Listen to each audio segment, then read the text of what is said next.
시간 우리에게 주시는 하나님 말씀입니다. 마가복음 3장 31절에서 35절까지의 말씀입니다. 그때에 예수의 어머니와 동생들이 와서 밖에 서서 사람을 보내어 예수를 부르니 무리가 예수를 둘러 앉았다가 여짜오되 보소서 당신의 어머니와 동생들과 너희들이 밖에서 찾나이다. 대답하시되 누가 내 어머니며 내 동생들이냐 하시고 둘러 앉은 자들을 보시며 이르시되 내 어머니와 내 동생들을 보라. 누구든지 하나님의 뜻대로 행하는 자가 내 형제요 자매요 어머니이니라. 아멘. 5월달은 어린이날도 있고 또 어버이날도 있고 부부의 날도 있고 또 스승의 날도 있고 가정과 관련되어서 많은 절기들이 있는데 우리나라에서 이렇게 5월 달에 가정에 대한 관심이 많은 달로 가정의 달로 다들 생각하고 이렇게 지내고 있는데 5월 이 가정의 달 동안에 하나님께서 여러분의 가정에 모든 가족들에게 하나님의 은혜가 충만히 주어지기를 주님의 이름으로 축원합니다. 신실한 그리스도인으로 살면은 가족은 저절로 가족다워집니다. 믿음이 좋다는 것이 가장 먼저 두드러지는 것은 가족에게서 드러나는 겁니다. 믿음이 좋으면은 가족이 그 믿음을 알게 되고 그리고 그로 인해서 가족이 행복을 경험하는 가정을 이루가게 됩니다. 왜 그러냐면은 믿음이라는 것은 형이상학적인 이야기가 아니고 우리의 삶이기 때문에 그렇습니다. 그래서 가장 분명하고 정확하게 드러나는 것이 뭐냐면은 가족과의 관계에서 우리 믿음이 그대로 드러나는 것입니다. 만일 그리스도인이 믿음으로 살면 가족에게 가장 큰 영향을 미치기 때문에 그리스도인의 그 삶을 통해서 가족이 가족다워질 수 있는 것은 너무도 당연한 것이고 만일 그리스도인이 비신앙적으로 살면은 가족은 가족다워질 수 없고 그리고 그 가정이 행복할 수는 없는 것은 너무도 당연한 것입니다. 왜 그런가?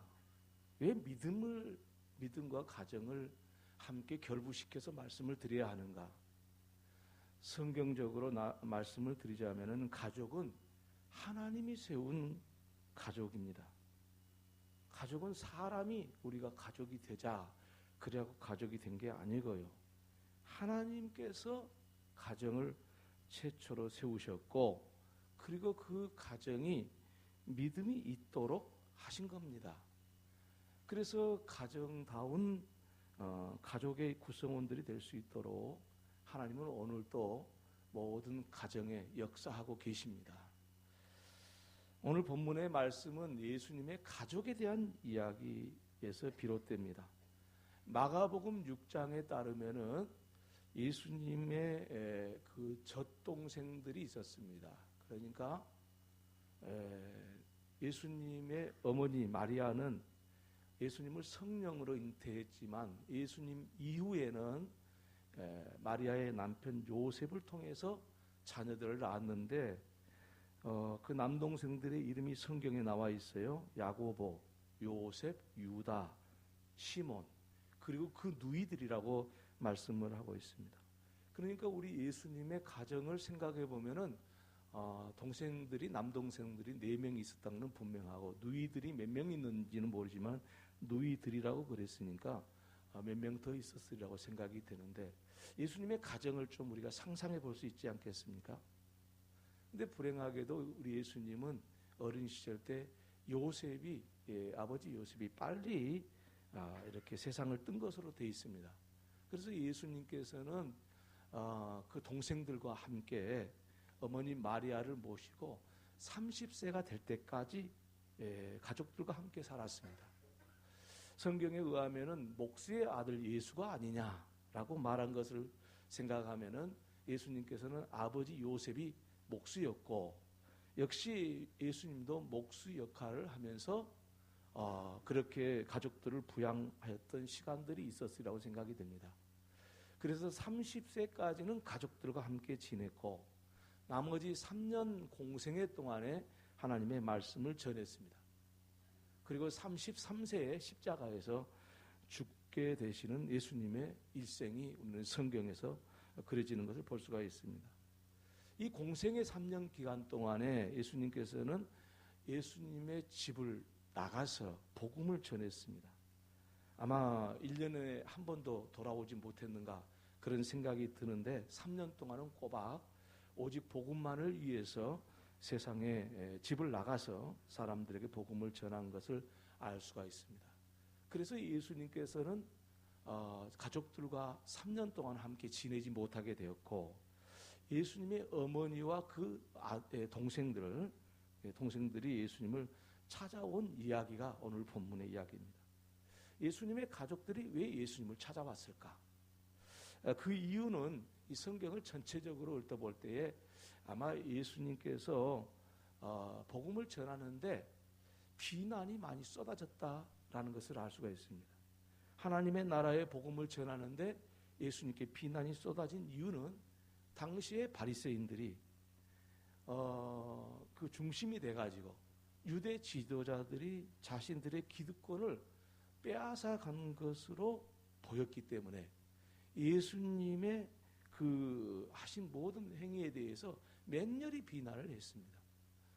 죽은 자를 살려내도 비난을 했고 날 때부터 안진병이 됐던 사람을 일으켜도 비난을 하고 귀신을 쫓아내도 비난을 하고 예수님이 하는 일마다 다 비난을 했습니다. 특별히 예수님께서 하나님의 아들 예수라는 것을 드러냈을 때 그것을 제목으로 삼아서 심판을 삼았습니다. 맹렬히 이 유대 지도자들이 예수님을 거부를 했고 이런 소문이 우리 어머니 마리아와 동생들에게 들려와서 예수님이 3년 동안 공생의 생활을 하는 동안에 좋은 소문이 들려도 염려가 될 텐데 좋지 않는 소문까지 들리니까 어머니 마리아도 걱정이 되고 동생들도 걱정이 된 것은 너무도 당연한 것이겠습니다. 그래서 예수님을 찾아와서 그만하면 안 되겠냐? 네가 그렇게 열심히 복음을 전한다고 하지만은 그게 안 좋은 소리로 들리는데 좀 조용히 살면 좋겠다. 뭐 이런 정도의 요구를 하시기 위해서 예수님을 찾아왔다고 생각을 할 수가 있습니다. 예수님께서는 가족들이 그 찾아왔다는 소식을 듣고 나서 말씀을 하시기를 누가 내 어머니며 동생이냐 그렇게 말씀을 하시면서 앉아있는 그 무리들을 둘러보면서 당신들이 내 어머니고 내 동생들입니다. 그렇게 말씀을 하셨습니다. 내 어머니와 내 동생들을 보라. 누구든지 하나님의 뜻대로 행하는 자가 내 형제요 자매요 어머니니라 라고 오늘 본문에서 말씀을 하고 있습니다. 우리는 이 말씀을 들을 때 예수님의 어머니와 예수님의 동생들, 예수님의 자매들은 어떤 사람이냐? 지금 예수님을 믿고 따르는 사람이 바로 예수님의 어머니고 예수님의 자매고 예수님의 형제들이다. 따르지 않는 저 가족들이 내 예수님의 가족이 아니고 지금 예수님의 말씀을 듣고 따르는 사람들이 가족이다 라고 이해를 하고 있습니다.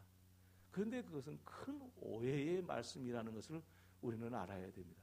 예수님께서 하시는 말씀의 요지를 그렇게 이해를 하게 되면 예수님께서는 자기의 가족은 가족도 아니고 왜냐하면 당시에 어머니 마리아 외에는 동생들이 예수님을 안 믿었으니까 저건 내 가족도 아니고 믿는 여러분들이 내 어머니고 내 가족입니다 라고 말한 것으로 생각을 하면 큰 오해를 가져오는 말씀입니다. 많은 분들이 이렇게 오해를 하고 있습니다. 그런데 우리 예수님께서는 가족에 대해서 이분법적으로 말씀하지 않았습니다. 예수님을 믿으면 가족이고 안 믿으면 가족이 아니다. 그렇게 말씀하신 적이 없습니다. 그리고 오늘 본문의 말씀도 깊이 생각해 보면은 초점이 어디에 있냐면은 하나님의 뜻대로 행하는 자가 되라는 말씀에 초점이 있는 것이지, 이 사람은 내 어머니고 저 사람은 내 어머니가 아니다, 그 말씀을 하고 있는 게 아니지 않습니까? 그리고 혈연으로 맺어진 가족은 하나님이 맺어준 가족이 아닌가요? 혈연으로 맺어진 가족들도 하나님이 맺어준 가족이에요. 믿음으로 맺어진 가족, 우리 교회, 우리 형제들 자매들 됐는데 그것도 하나님이 맺어준 관계이지만은 혈연으로 맺어진 분들도 하나님이 우리에게 맺어준 관계예요. 하나님이 없이 어떻게 우리가, 하나님의 섭리가 없이 어떻게 우리가 가족이 됩니까? 그래서 이 말씀을 오해하는 사람들이 꽤 많습니다. 그래서 예수님을 믿는 사람만 형제고, 지금 함께 집에서 살고 있는 가족들은 예수 안 믿으니까 내 가족도 아니고, 어떻게 보면은 일면 그렇게 오해할 수 있는 것은 뭐냐면은, 지금 혈연적으로 가족이 된 사람들이 영원히 우리 하나님의 나라에서 산다고 보장은 안 되니까, 안 믿으면은 갈 수 없으니까 그렇게 말할 수는 있겠지만, 예수님께서는 그런 의도를 가지고 말씀하지 않으셨습니다. 그런데 이 말씀을 오해를 해가지고 우리 예수님을 아주 나쁜 분으로 오해하는 사람들이 있습니다. 그리고 예수 믿는 사람이 그렇게 성경을 해석해가지고 나쁜 사람이 될 수도 있어요. 그래서 가정에서 예수 안 믿는다고 내 가족이 아닌 것처럼, 더 예수 믿는 사람끼리만 잘 살면 되는 것처럼 그렇게 생각하는 아주 큰 오해들을, 해서는 안 될 오해들을 하고 있는 경우가 있다, 그런 말입니다. 그런데 오늘 본문의 말씀의 의도는 그게 아니고, 하나님의 뜻대로 행하는 가족이 되어라 라는 의미를 가지고 예수님이 말씀하신 것에 초점이 있다라는 사실을 우리가 꼭 기억해야 되겠습니다. 그리고 이 말씀을 오해해서는 안 됩니다. 그렇다면 우리 예수님께서 가족이라는 말씀을 썼습니다. 어머니요, 형제요, 자매니라 라는 이 가족에 대한 말씀을 하셨는데, 여러분 이 가족에 대해서 우리가 한번 깊이 생각해 봐야 됩니다. 여러분 이 혈연으로 맺어진 먼저 가족을 먼저 생각을 해보면은 이게 보통 관계입니까? 얼마나 특별한 관계입니까? 혈연으로 맺어진 가족끼리는요, 허물이 있어도 감싸줍니다. 그리고 혹시 잘못을 범했더라도 정죄하지 않습니다. 오히려 형제가 잘못을 범하면 그것을 내 아픔으로 생각하는 것이 혈연으로 맺어진 가족 아닙니까? 심지어 가족끼리는 자기 생명을 줘도 아깝지 않게 생각하죠. 그게 가족 아닙니까? 우리 부모님들이 자식을 위해서 자기 생명을 아끼는 부모님이 있으신가요? 아무도 없습니다. 자기 자식을 위해서 나는 죽어도 좋으니까 너는 잘 살면 된다, 이게 아니에요. 여러분 어쩌다가 경제적인 문제든지 아니면 부모가 좀 잘못돼가지고 그러든지 간에 자식과 또 형제와 부모들이 생리별하는 경우 있죠.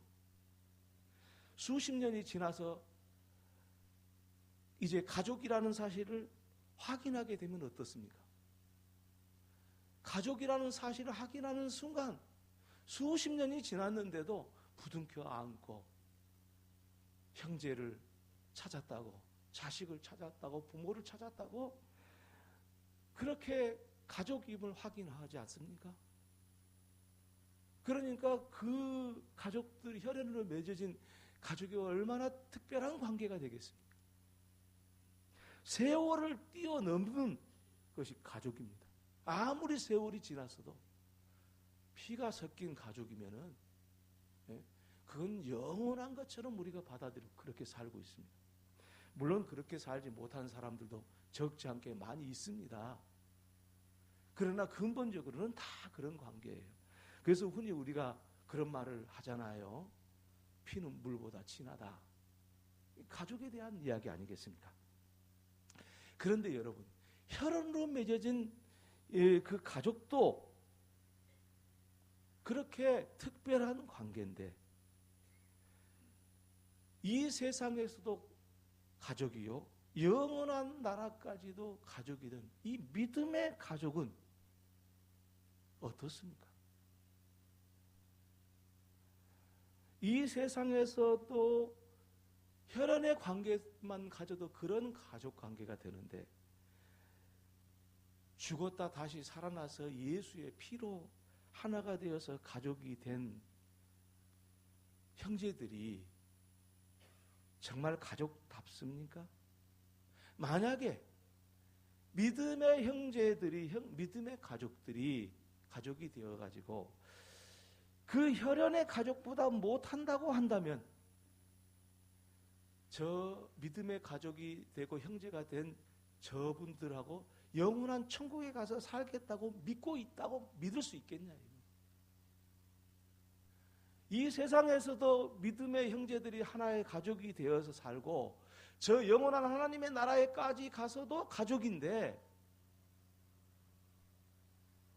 오늘 혈연의 가족보다 그것이 못한다고 한다면 우리 믿음이 진실하냐 이거예요. 우리 예수님은 그 말씀하고 계시는 거 아니겠습니까? 둘러있는 무리를 보면서 봐라, 저분이 내 어머니다, 내 아버지다, 그리고 내 동생들이고 내 자매들이다 라고 말씀하시는 의미가 무엇이겠습니까?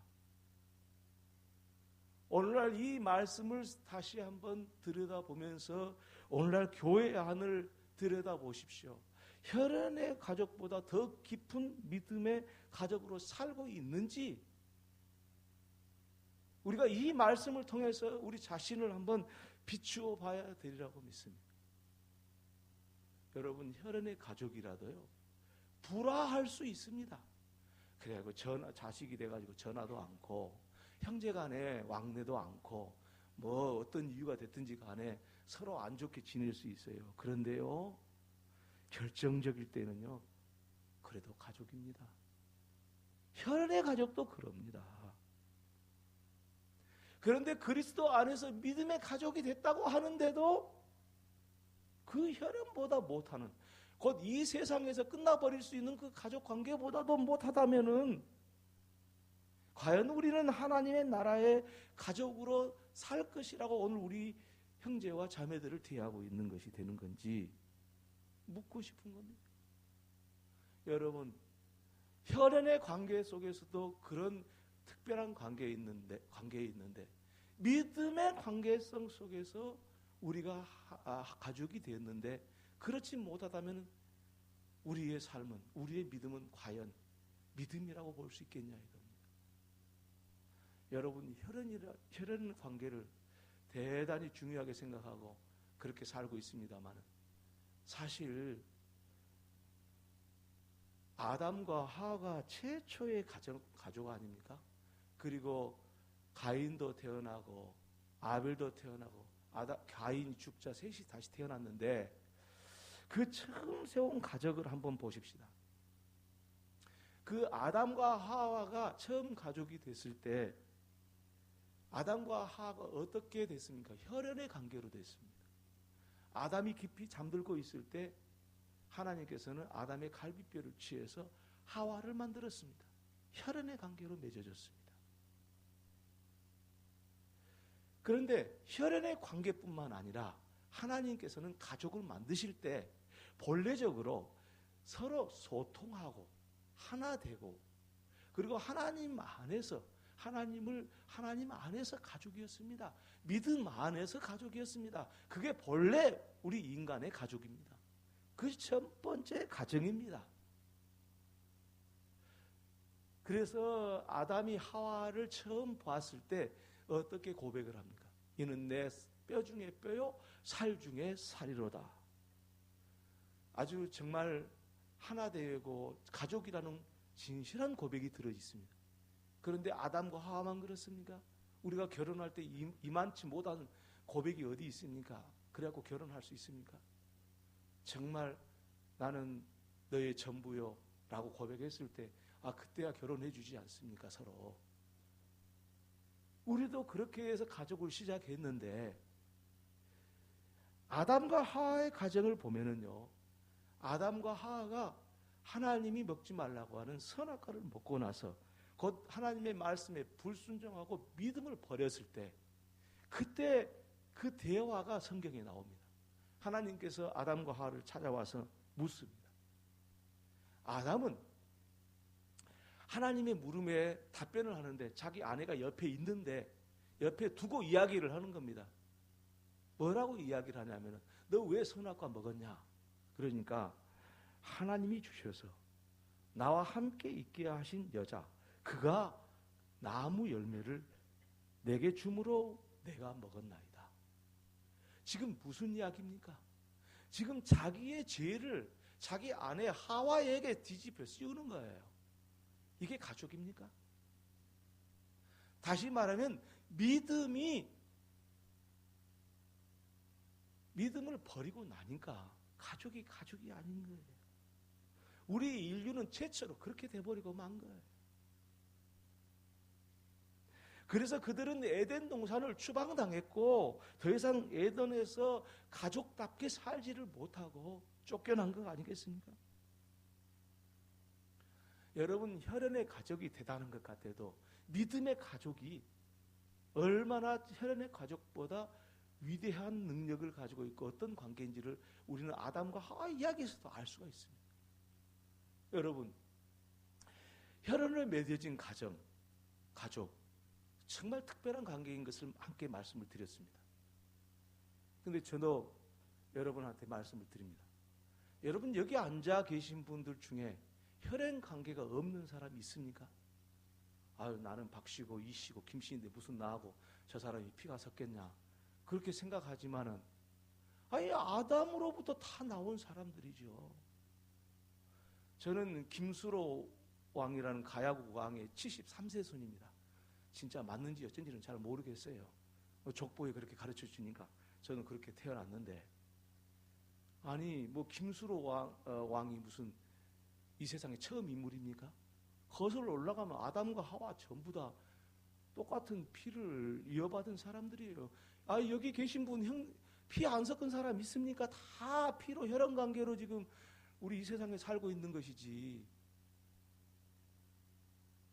그런데 여러분, 어떤 자신의 가족만을 한정시켜가지고 이 혈연관계라고 생각하는 이것을 우리가 가지고 있으니까 이 믿음으로 다시 태어나서 영원한 하나님의 나라까지, 이 세상에 뿐만 아니라 하나님의 나라까지도 가족이 되었다는 것을 인정하지 못하는 삶을 살게 되고, 그리고 있는 가족도 혈연의 가족이라고 생각한 그 가족마저도 가족답게 못 여기는 거예요. 그러니 우리 심각한 이야기 아닙니까? 여러분, 그러므로요, 저와 여러분은 다 한 피 받아서 한 형제들입니다. 내가 아멘이 이렇게 없으신 것 보니까 다 남남이 앉아 계신 것 같아요. 아니, 형제들 아닙니까? 아니, 아담 아니고 어디 외계에서 오신 분들입니까? 다 아담의 피를 물려받아서 혈연으로 이미 우리는 혈연으로 형제들이에요. 그렇게 사람을 보는 것이 맞지. 그리고 특별히 우리는 믿음 안에서 다시 영원한 세계까지 가족이 되어서 오늘 살고 있는 겁니다. 그런데 이것을 이런 이 교회 안에서 이 형제되고 특별한 관계인데, 혈연보다도 더 특별한 관계인데, 이 관계를 생각하지 않고 오늘 우리가 신앙생활을 한다고 한다면은 이게 진정한 가족이요, 형제요, 어머니요, 자매가 되겠습니까? 여러분, 그러므로 오늘 저와 여러분은 혈연부터 다 한 가족이고요, 특별히 그 중에서 우리는 믿음으로 새로운 가족, 영적인 가족이 되었음을 믿으시기를 바랍니다. 이거 없이 우리가 믿음의 세계를 간다는 것 자체가 저분 나하고 천국에서 살 사람이라고 이 신뢰가 되겠습니까?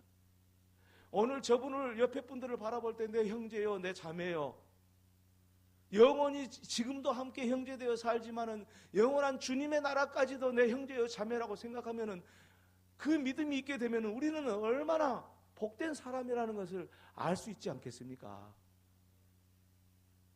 오늘 우리 교회는 주 안에서 형제일 뿐 아니라 혈연의 관계도 형제인 것을 잊어버리지 마시기 바랍니다. 할렐루야. 그래서 무슨 일이 일어나면은 우리 가족들에게 특별한 것처럼 우리 교회 안에서도 서로 특별해야 되는 겁니다. 이게 신앙입니다. 할렐루야. 그래서 오늘 주님의 말씀, 아버지의 뜻대로 행하는 자가 내 어머니고 내 형제들이고 내 동생들이고 내 자매들이다 라는 이 말씀을 마음에 새기고, 이제는 우리 성도들이 가족이라는 것 잊지 마시기를 바랍니다. 좀 싸울 수도 있고 험한 말 왔다 갔다 할 수도 있고 뭐 이게 서로 안 좋은 관계 될 수도 있긴 해요. 그건 이제 잠시예요. 진짜 결정적일 때는 가족이에요. 할렐루야. 우리가 그런 특별한 은혜 속에서 하나 되고 하나님의 교회가 됐다는 거, 그 잊어버리지 않고 산다면 혈은 우리 집에서 함께 사는 가족들이 얼마나 소중하겠어요. 저 사람들은 더 특별하잖아요. 함께 믿음의 삶을 함께 살고 함께 집안에서 내 같이 살고 있는 이 가족들이 얼마나 소중한 존재냐고요. 그걸 뭘로 말로 설명할 필요가 있겠어요. 우리 다 혈연으로 하나 된 가족이요, 영적으로도 하나 된 가족인데 집에 있는 사람들이야 설명해서 못하겠어요. 그런 생각을 그런 믿음을 가져야, 그런 영적인 세계를 알아야 가족을 사랑할 수가 있어요. 누가 뭐라 해도 그냥, 가족들이 누가 뭐라 해도 그냥 다 수용하는 거예요. 오늘 우리 주님의 말씀을 깊이 생각하고 가정의 달을 맞이해서 여러분의 모든 가족들에게, 오늘 여기 앉은 우리 가족들에게 하나님의 큰 믿음이 있어지기를 주의 이름으로 다시 한번 축원합니다. 기도하겠습니다. 하나님, 우리 아버지, 우리에게 주신 가족을 소중하게 여기지 못했습니다. 용서해 주옵소서. 주님, 우리 함께 예배드리는 영원한 나라까지 가족이 된 우리 형제들을